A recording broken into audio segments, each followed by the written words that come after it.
என்னடா இவ்வளவு குப்பையா இருக்கு? மோகனி மாட்டினடி இரு பொண்டாட்டியை கூட்டு வர. ஐயோ சீக்கிரம் எடுத்து போறா, உங்க அம்மா வர போறாடா.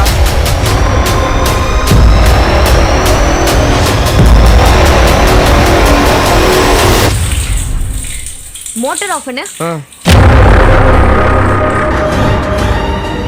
ஏய் மோட்டரே போடலையாமே.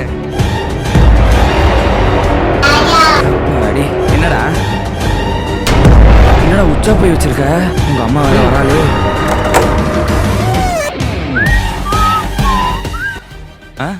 ஐ இன்னும் கத்தவே இல்ல. ஐயோ சட்டை போச்சே. இது ட்விஸ்டா இருக்கே.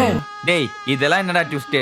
சட்டமென் கையில்ன்ற ஒரு படம் பார்த்தேன் பாரு, அதுல அவ்வளோ ட்விஸ்ட் இருக்குடா. இதோட பெரிய ட்விஸ்ட் என்னன்னா, ஆக்டர் சதீஷ் அதுல காமெடியா பண்ணாம ஃபுல்லா சீரியஸா நடிச்சிருக்காரு. அப்புறம் அஜய் ராஜுமே செம்மையா பண்ணிருக்காரு. மொத்தத்துல படம் சூப்பரா இருக்குடா. டேய் அப்போ போலாம்டா. செப்டம்பர் 27 படம் ரிலீஸ் ஆகுது. நான் டிக்கெட் புக் பண்றேன், போலாம்.